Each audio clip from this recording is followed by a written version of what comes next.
नमस्कार दर्शकों, मैं आरश अग्निहोत्री आप सबका स्वागत करता हूं। दर्शकों, ओशो कहते हैं, जिसने बचपन में कड़ी मेहनत कर लिया, उसकी जवानी और बुढ़ापा दोनों ही बहुत अच्छा बीतता है। ऐसे ही सनी का है।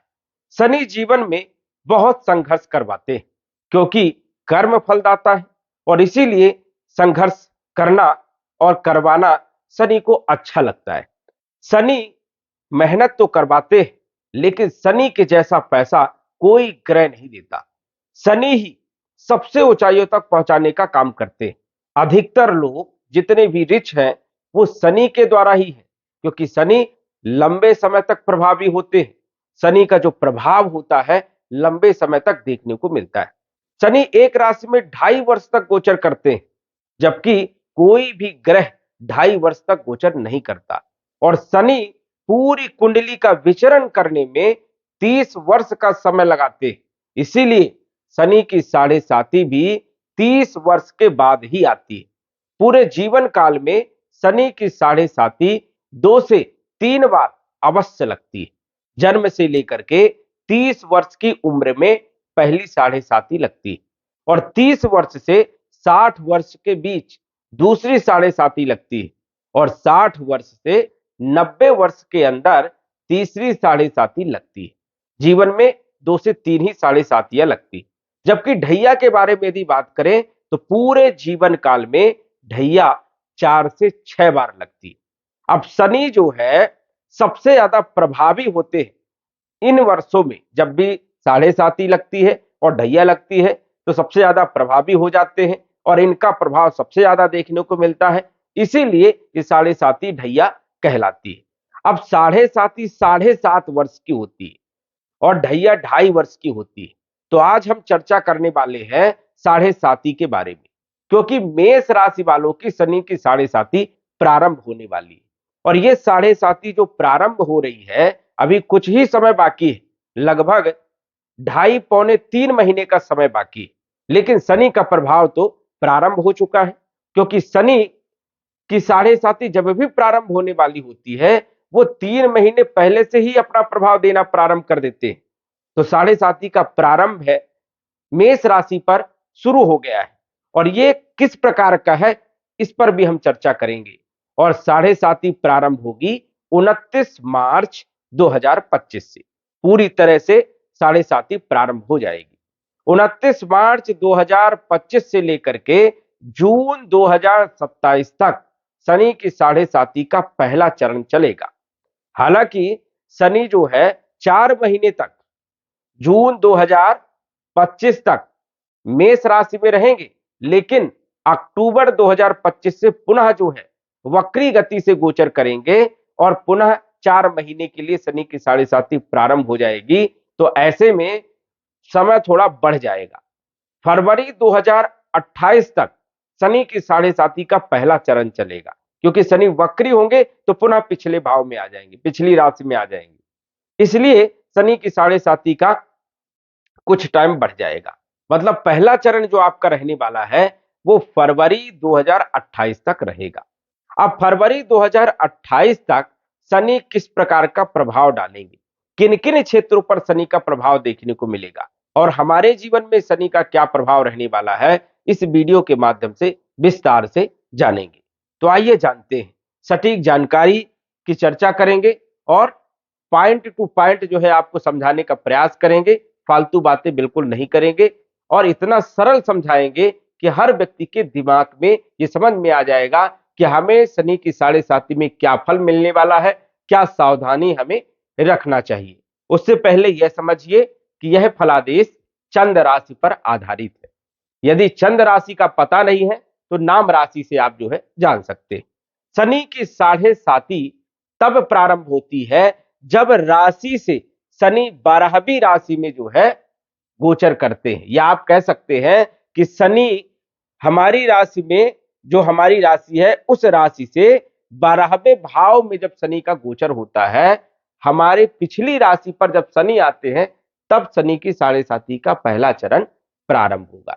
जैसे मेष राशि वालों के बारे में हम चर्चा कर रहे हैं, तो मेष राशि से 12वें नंबर की जो राशि है वो है मीन राशि। जब शनि मीन राशि में आएंगे तब शनि की साढ़े साती का पहला चरण प्रारंभ होगा और शनि 29 मार्च 2025 को मीन राशि में आ जाएंगे। दूसरा चरण, जब शनि आपकी राशि में आ जाएंगे तब जो है शनि की साढ़े साती का दूसरा चरण होगा और शनि का सबसे ज्यादा प्रभाव जो होगा वो होगा आपके सीने पर, छाती पर, और पहला चरण जो होता है वो सिर पर होता है। और जब शनि आपकी राशि से निकल करके अगली राशि में आ जाएंगे, वृषभ राशि में आएंगे धन भाव में, तब आपके ऊपर शनि की साढ़े साती का तीसरा चरण प्रारंभ होगा। साढ़े साती में 3 चरण होते हैं और 2.5 वर्ष का एक चरण होता है और तीनों चरण पर शनि का अलग अलग प्रभाव देखने को मिलता है। अब यदि हम बात करें तो शनि अभी क्या प्रभाव देना प्रारंभ कर दिए। अभी मेष राशि पर देखने को मिल रहा है कि खर्चे बढ़ गए, कार्य थोड़ा डिले हो रहा है, कामकाज जो है डिले हो रहे हैं, रुकावटें आ रही हैं, थोड़ी थोड़ी परेशानियां प्रारंभ होना चालू हो गई है और खर्चे जो है ज्यादा बढ़ गए। वही देखा जाए तो हॉस्पिटल के चक्कर लगना और कहीं न कहीं मानसिक टेंशन होना, भय बना रहना, पारिवारिक स्थिति में भी कहीं न कहीं जो है मनमुटाव की स्थिति रहना, ये समस्याएं अभी जो है प्रारंभ होना चालू हो गई। 29 मार्च 2025 को शनि जब आपके 12वें भाव में आएंगे और यहां पर मई 2025 तक राहु के साथ गोचर करेंगे, ये आपके लिए सबसे सावधानी वाला समय है क्योंकि राहु और शनि 12वें भाव में बहुत बुरा परिणाम देने का काम करते हैं। तो यहां पर आपको सावधानी रखना है। कब तक सावधानी रखना है? 29 मार्च 2025 से लेकर के 18 मई 2025 तक, लगभग 1.5 महीने का जो ये समय है ये आपके लिए बहुत खराब इसलिए है क्योंकि शनि आपके 10वें भाव के मालिक है, कैरियर के मालिक हैं और लाभ भाव के मालिक हैं और राहु के साथ पाप प्रभाव में रहेंगे और यहां पर प्रेत दोष भी बनेगा और 12वें भाव में दोनों ही ग्रह अच्छे परिणाम नहीं देते। आपके ऊपर आरोप लग सकता है, आपकी नौकरी जा सकती है, व्यापार में बड़ा नुकसान हो सकता है, लीगल नोटिस आ सकती है, कोर्ट कचहरी के चक्कर लग सकते हैं, भय बना रहेगा, शत्रु पैदा हो सकते हैं, धन आपका फंस सकता है, कोई नया काम प्रारंभ करते हैं तो उसमें लॉस हो सकता है, कर्जा चढ़ सकता है और कहीं ना कहीं जो है कोई बड़ी बीमारी हो सकती है, एक्सीडेंट हो सकता है। ये सब संभावनाएं जो है 1.5 महीने के अंदर देखने को मिल सकता है। तो बड़ी सावधानी क्या रखना है? कोई आपको यात्रा नहीं करना है। दूसरी बात जो है, रात्रि के समय आपको वाहन नहीं चलाना है। तीसरी बात यह है कि संभल करके आपको वाहन चलाना है और कोई नया काम प्रारंभ नहीं करना। इस टाइम पर ध्यान रखना है कि 29 मार्च से 18 मई 2025 तक कोई भी नया काम, आपको बड़ा कोई काम करना चाहते हैं तो बिल्कुल प्रारंभ ना करें। जो आप काम कर रहे हैं और छोटा मोटा कोई करना चाहते हैं तो आप कर सकते हैं, लेकिन ज्यादा बड़ा कोई काम यदि आप कर रहे हैं तो समझ जाओ कि उसमें नुकसान वाली स्थिति ज्यादा हो सकती है। किसी के साथ यदि पार्टनरशिप करना चाहते हैं तो इस समय यदि आप करेंगे तो धोखा मिलेगा, वो पार्टनरशिप आपकी लंबी नहीं चल पाएगी। तो यहां पर आपको ध्यान रखना है। किसी भी चीज में यदि आप पैसा लगा रहे हो वहां पर आपको नुकसान हो सकता है, तो आपको सावधानी रखना है। तो ये समझ जाइए कि साढ़े साती जैसे ही प्रारंभ हो रही है तो आपके लिए 18 मई 2025 तक बिल्कुल भी अच्छी नहीं। अब शनि का एक रोल होता है कि शनि जहां के मालिक होते, जहां पर बैठते हैं वहां के फलों में वृद्धि कर देते हैं और शनि जहां पर देखते हैं वहां पर बुरा परिणाम देने का काम करते हैं। अब मेष राशि के अनुसार से शनि 10वें भाव के कैरियर के मालिक है और लाभ भाव के मालिक है, मतलब अच्छे भाव के मालिक है, केंद्र भाव के मालिक है, लक्ष्मी भाव के मालिक है और अभी तो लक्ष्मी भाव में गोचर कर रहे हैं, अच्छे हैं, कोई ज्यादा दिक्कत वाली बात नहीं है। लेकिन 29 मार्च को जब ये आ जाएंगे तो यहां से इनकी तीसरी दृष्टि धन भाव में पड़ेगी। शनि की 3 दृष्टियां होती है, तीसरी, 7वीं और 10वीं। अब तीसरी दृष्टि जब धन भाव में पड़ेगी तो धन हानि होगी, धन खर्चे होंगे, धीरे धीरे बैंक बैलेंस खत्म हो जाएगा और ये जो भाव है कुटुंब परिवार का भाव है, तो कुटुंब परिवार में विवाद होना प्रारंभ हो जाएगा, वाणी में उग्रता देखने को मिलेगी, घमंडा जो है बढ़ सकता है और शत्रु पैदा हो सकते हैं। तो ऐसी संभावनाएं जो है रहेंगी। अब यहां पर यदि आप सावधानी रखते हैं, जैसे कटुवाणी का प्रयोग नहीं करेंगे, परिवार को साथ में लेकर के चलेंगे तो कोई दिक्कत नहीं होगी। तो ये सावधानी यहां पर रखना है कि यहां पर शनि की दृष्टि होने के कारण धन खर्चे होंगे, तो आप ऐसी कोई व्यवस्था बनाएं कि जिससे खर्चे ना हो, ऐसी जगह इन्वेस्ट कर दें जिससे जो है आपका पैसा जो है फालतू व्यय ना हो, ऐसे जगह आपको पैसा को लगा देना है। तो ये आपको ध्यान रखना है और खर्चे कम से कम करना है, अन्यथा आगे चल के परेशानियां उत्पन्न हो सकती है। वाणी पर भी ध्यान रखना है और कुटुंब परिवार को साथ में लेकर के चलना है और धन खर्चे करते समय बहुत सोचना विचारना है। शनि की सप्तम दृष्टि इनकी पड़ रही है पंचम भाव में। अब पंचम भाव में शनि की दृष्टि कब तक पड़ेगी? 29 मार्च 2025 तक। लेकिन जब शनि 12वें भाव में आ जाएंगे तब शनि की साढ़े साती प्रारंभ होगी और सप्तम दृष्टि छठे भाव में पड़ेगी। अब साढ़े साती के पहले चरण की यदि हम बात करें तो शनि की सप्तम दृष्टि छठे भाव में होने के कारण शत्रु पैदा होंगे। शत्रु तो पैदा होंगे लेकिन ऋण भी चढ़ सकता है, या आप किसी काम के लिए लोन ले सकते हैं, रोग में वृद्धि हो सकती है, या किसी दूसरे के रोग के लिए आप धन खर्च कर सकते हैं या हॉस्पिटल के चक्कर लगा सकते हैं, कंपटीशन में आपको असफलताएं मिल सकती है। तो ये भी आपको यहां पर ध्यान रखना है और संघर्ष आपको ज्यादा करना पड़ेगा। दसम दृष्टि की बात करें तो दसम दृष्टि शनि की सप्तम अष्टम नवम दसम भाग्य भाव में पड़ेगी। अब भाग्य भाव में शनि की दसम दृष्टि होने के कारण भाग्य का साथ नहीं मिलेगा, रुकावटें आएंगी, जो 2 दिन का काम है 10 दिन में होगा, या आलस्यपन ज्यादा आएगी, काम करने का मन नहीं होगा, विलंब के साथ आपके काम बनेंगे और पिता के साथ थोड़ा मनमुटाव की स्थिति भी बन सकती है, ऐसी संभावनाएं जो है बन रही है। तो ये समझ जाइए कि मई के बाद भी जो है ये स्थितियां जो है कहीं न कहीं रहेगी।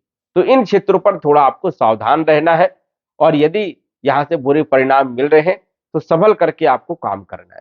अब अच्छे परिणाम क्या मिलेंगे? अच्छे परिणाम मिलेंगे कैरियर के और आपको लाभ भाव के। लेकिन कैरियर के मालिक शनि है और ये 12वें भाव में गोचर करेंगे, कैरियर में बड़ा ध्यान रखना है। नौकरी में माहौल खराब हो सकता है, नौकरी जा सकती है, नौकरी छूट सकती है, ये भी स्थिति हो सकती है। पहले चरण में आपको विशेष तौर पर सावधान रहना है। व्यापार यदि आप कर रहे हो, व्यापार मद्दा हो सकता है, कम हो सकता है, या व्यापार में लॉस भी हो सकता है, ऐसी भी संभावनाएं देखने को मिल सकती है। और ये स्थिति रहेगी आपकी मई तक ज्यादा और मई के बाद थोड़ी कम हो जाएगी। नौकरी यदि आप चेंज कर रहे हो तो यहां पर आपको सावधान रहना है। बगैर अच्छी तरह से पता लगाए बगैर नौकरी यदि चेंज किया तो गलत जगह जा सकते हो, तो यहां पर आपको ध्यान रखना है। वही लाभ भाव के मालिक है, व्यय भाव में गोचर करेंगे तो स्वाभाविक है कि पैसा तो आएगा, क्योंकि वहां वहां के फलों में वृद्धि करेंगे तो पैसा भी खूब आएगा, लेकिन वो पैसा बचेगा नहीं, पूरा खर्च होते जाएगा। इसलिए उस पैसे को ऐसी जगह इन्वेस्ट करें जिससे आगे चल करके आपको लाभ मिले, तो ये आपको ध्यान रखना है। धन आएगा और कैरियर में परेशानियां भी रहेंगी, धन के स्रोत भी पैदा होंगे, गलत तरीके से आप धन कमा सकते हैं, एक्स्ट्रा सोर्स आपके बन सकते हैं, लेकिन वो पैसा रुकेगा नहीं, धीरे धीरे खर्च हो जाएगा। तो खर्चों पर आपको लगाम लगाने की जरूरत है, जहां पर खर्चे करना है वहीं पर आप खर्चे करिए जिससे आपको परेशानी उत्पन्न ना हो। वही यदि हम बात करें तो जब 12वें भाव में शनि का गोचर होता है तो कई बार जो है गलत आरोप भी लग जाते हैं। तो यहां पर आपको जो कर्म करना है वो अच्छे कर्म करना है, क्योंकि कर्म 2 प्रकार के होते हैं, अच्छे और बुरे। अच्छे कर्म यदि आप साढ़े साती में करते हो तो स्वाभाविक है कि उसमें अच्छे परिणाम आपको देखने को जरूर मिलेंगे। बुरे कर्म यदि आप करोगे तो परेशानियां जो है आपको उठाना पड़ेगा। तो ये चीजें आपको विशेष तौर पर ध्यान रखना है। शनि 12वें भाव में जब भी गोचर करते हैं परेशानियां उत्पन्न करने का काम करते ही करते हैं। तो आपको सावधानी रखना है। धन भाव में दृष्टि रहेगी, छठे भाव में, और इनकी दृष्टि भाग्य भाव में, तो उतना भाग्य का साथ भी में नहीं मिलेगा। आप कैरियर के मालिक है तो यहां पर भी ध्यान रखना है, नौकरी जा सकती है, माहौल खराब हो सकता है, वाणी पर ध्यान रखना है, शत्रु पैदा हो सकते हैं, और खर्चे पर भी आपको लगाम लगाना है। अब शनि की साढ़े साती जब दूसरा चरण प्रारंभ होगा, जब शनि आपकी राशि में आ जाएंगे, लगन भाव में मेष राशि में आ जाएंगे, तो यहां पर शनि हो जाएंगे नीच के। अब नीच का शनि सबसे ज्यादा बुरा प्रभावी होता है। नीच के शनि जब हो जाएंगे और आपके ऊपर शनि की साढ़े साती का जो प्रभाव होगा वो सीने पर होगा, छाती पर होगा। इस कारण से आपको संघर्ष ज्यादा करना पड़ेगा, मेहनत आपको ज्यादा करना पड़ेगा। और यदि आप मेहनत करते हैं तो आपको सफलता भी मिलेगी, क्योंकि ये कर्म के मालिक है और कर्म फलदाता शनि कहे गए हैं, न्याय करता है। तो यदि आप हार्ड वर्क करते हैं, मेहनत करते हैं, तो सफलता भी देने का काम करेंगे। वही जब भी लाभ का मालिक लगन भाव से संबंध बना ले, लगन भाव में आ जाए, तो इसे कहते हैं इच्छा पूर्ति राजयोग। तो इच्छा पूर्ति भी करेंगे। यदि आप कर्म करोगे तो आपकी इच्छा की पूर्ति भी होगी। तो दूसरे चरण में यह समझ जाइए कि आपको क्या करना है, संघर्ष करना है, मेहनत करना है, और आपको रिजल्ट जरूर मिलेगा। अब दृष्टि के बारे में बात करें तो दूसरा चरण समझ जाइए कि 2027 से जून के महीने से मेष राशि में शनि आएंगे। हालांकि यही शनि अक्टूबर के महीने में चले जाएंगे जो है 12वें भाव में, पुनः फिर जो है फरवरी के महीने में आएंगे। तो या तो आप समझिए कि फरवरी 2028 से शनि की जो पूर्ण रूप से दृष्टियां होगी वो तीसरे भाव में दृष्टि होगी। तो छोटे भाई बहनों के साथ संबंध आपके खराब हो सकते हैं, यात्राएं ज्यादा हो सकती है और फिजूल की यात्राएं हो सकती है। वही सप्तम भाव में शनि की दृष्टि होने के कारण पत्नी के साथ संबंध थोड़े खराब हो सकते हैं। तो यहां पर कंप्रोमाइज करके चलना है। व्यापार में भी थोड़ा सा उतार चढ़ाव ज्यादा देखने को मिल सकता है। दैनिक आय में थोड़ी कमी देखने को मिल सकती है। और शनि की दसम दृष्टि दसम भाव में होने के कारण कैरियर आपका बेहतर रहेगा, क्योंकि कोई भी ग्रह अपने भाव को खराब नहीं करता है। और शनि जो है दसम दृष्टि से अपने भाव को देखेंगे, तो कैरियर जरूर जो है बेहतर करेंगे। दूसरे चरण में प्रमोशन मिल सकता है, नौकरी की स्थिति आपकी बेहतर हो सकती है। वही जो आप काम करोगे उसमें आपको लाभ मिल सकता है। तो ये स्थितियां जो है आपको देखने को जरूर मिलेगी। लेकिन फिर भी आपको सावधानी रखना है, क्योंकि शनि आपकी राशि पर गोचर करेंगे तो मानसिक टेंशन जो है आपको बना रहेगा, भय बना रहेगा, डर बना रहेगा। और संघर्ष तो आपको करनी है, क्योंकि ये कर्म के मालिक है, कर्म फलदाता है। तो इस चीज का आपको ध्यान रखना है। शनि जब आपके वृषभ राशि में धन भाव में आ जाएंगे, तब आपके ऊपर शनि की साढ़े साती का अंतिम चरण प्रारंभ होगा। अब अंतिम चरण जब प्रारंभ होगा तब शनि आपको जबरदस्त लाभ देने का काम करेंगे, क्योंकि शनि आपके लाभ के मालिक है, धन भाव में गोचर कर रहे हैं। स्वाभाविक है कि धन में वृद्धि करेंगे, इसे धन राजयोग कहते हैं। कर्म के मालिक है, धन भाव में बैठे तो जो भी आप कर्म करोगे धन देने का काम करेंगे। और शनि का एक रोल है कि शनि जहां पर बैठते वहां के फलों में वृद्धि कर देते हैं। और शनि की दृष्टियां अशुभ होती है। अब यहां पर धन तो मिलेगा, लाभ तो खूब मिलेगा, लेकिन शनि की दृष्टि चौथे भाव में होने के कारण सुख नहीं मिलेगा।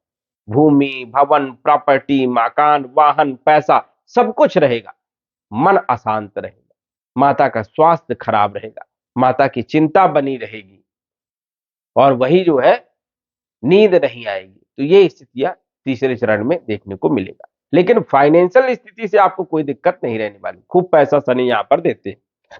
शनि की सप्तम दृष्टि अष्टम भाव में होने के कारण गूढ़ ज्ञान होगा। रिसर्च वाले क्षेत्र से आप जुड़ सकते हैं। ज्योतिष है, धर्मशास्त्र है, आध्यात्मिक है, रिसर्च वाले क्षेत्र हैं, इनसे आप जुड़ सकते हैं। वही धर्म कर्म में आपकी रुचि जागृत हो सकती है, लेकिन काम सब विलंब से होंगे। और ससुराल पक्ष से संबंध भी आपके खराब हो सकते हैं। ऐसी स्थितियां बन सकती हैं। दसम दृष्टि की यदि हम बात करें तो शनि की दसम दृष्टि सप्तम अष्टम नवम दसम एकादश भाव में अपने ही घर में पड़ेगी, तो लाभ देंगे, आय में वृद्धि करने का काम करेंगे। तो ये बहुत अच्छी स्थिति रहेगी कि बहुत ज्यादा लाभ देंगे। एक तो लाभ के मालिक विराजमान रहेंगे धन भाव में, कुटुंब परिवार के भाव में, और लाभ भाव को देखेंगे भी, मतलब अपने भाव को देखेंगे भी। तो ये समझ जाइए कि तीसरा चरण जो है चारों तरफ से लाभदायक सिद्ध होने वाला है। मेष राशि वालों के लिए सबसे टॉप का समय रहेगा। और इसी को कहते हैं कि शनि की साढ़े साती में व्यक्ति बहुत ऊंचाइयों तक जाता है। यह ध्यान रखना है कि पहला चरण आपके लिए ठीक नहीं है, दूसरा चरण आपके लिए मध्य है, और तीसरा चरण आपके लिए सबसे ज्यादा लाभदायक सिद्ध होने वाला है, अंतिम चरण। तो अंतिम चरण में आपको बहुत बड़ा लाभ जो है शनि देने का काम करेंगे। अब इस साढ़े साती में आपको करना है संघर्ष। यदि आपने संघर्ष किया तो पता नहीं चलेगा कि आपके ऊपर शनि की साढ़े साती का बुरा प्रभाव है। मेहनत यदि आपने किया और यदि आपने मेहनत नहीं किया, आलस से किया, क्योंकि शनि की साढ़े साती में आलस बहुत आती है, काम को टालने का प्रयास करते हैं और समय पर काम करते नहीं हैं और इसी कारण से परेशानियां बढ़ जाती हैं। तो यहां पर आपको यही ध्यान रखना है कि आपको मेहनत करने में डट जाना है और खूब मेहनत करना है। यदि आप मेहनत करोगे तो सफलता आपको जरूर मिलने वाली है, इसमें कोई दो राय की बात नहीं, क्योंकि शनि कर्म फलदाता है, न्याय करते हैं। यही शनि धर्मराज भी बन जाते हैं और यही शनि जो है यमदूत भी बन जाते हैं। तो कर्मों के अनुसार से शनि फल देने का काम करते हैं। अब कुंडली में शनि कितना भी खराब हो, उसको ठीक किया जा सकता है। एक तो अपने कर्मों के द्वारा, कर्म दो प्रकार के होते हैं, शुभ और अशुभ। अच्छे कर्म करोगे स्वाभाविक है कि अच्छा फल मिलेगा, बुरे कर्म करोगे स्वाभाविक है कि उसका फल बुरा होगा। तो अच्छे कर्म करें। दूसरी बात, दैनिक प्रक्रिया को बदल दें। सुबह जल्दी उठे, सूर्य देव को जल चढ़ाएं और उसके बाद एक लोटा जल लें, काली तिल मिलाकर के पीपल के पेड़ में जल चढ़ाएं, दीपक लगाएं और 7 बार परिक्रमा करें। पीपल की सेवा करें, पीपल के पौधों को पालें। जिस प्रकार पीपल के पौधे बढ़ेंगे, ग्रोथ करेंगे, वैसे ही आपके जीवन में भी ग्रोथ देखने को मिलेगी। तो ये उपाय आप जरूर करिएगा। कुंडली में शनि की स्थिति ज्यादा खराब है, या फिर राहु की महादशा चल रही है, या राहु की अंतरदशा चल रही है, या शनि की महादशा चल रही है, शनि की अंतरदशा चल रही है, केतु की चल रही है, तो आपको कुंडली विश्लेषण करवाना चाहिए और सटीक जानकारी ले करके, उपाय करके जो है आपको आगे बढ़ना चाहिए। सलाह लेना आपके लिए जरूरी रहेगा। तो यदि हम बात करें कि महादशा अंतरदशा राहु केतु शनि की चलेगी तो परेशानियां उत्पन्न होंगी ही होंगी, इस चीज का आपको ध्यान रखना है। तो उन लोगों के लिए जो है अलग उपाय है, वो आप जो है कुंडली विश्लेषण करवा करके उपाय जान सकते हैं। तो दर्शकों, आज बस इतना ही। धन्यवाद। यदि आप अपनी कुंडली का विश्लेषण घर बैठे करवाना चाहते हैं तो दिए गए व्हाट्सएप नंबर से संपर्क करें। साधारण फीस जमा करके आप अपनी कुंडली का विश्लेषण फोन के माध्यम से घर बैठे ही करवा सकते हैं और जान सकते हैं अपने भूत, भविष्य और वर्तमान के बारे में। धन्यवाद। WhatsApp number 9479893911।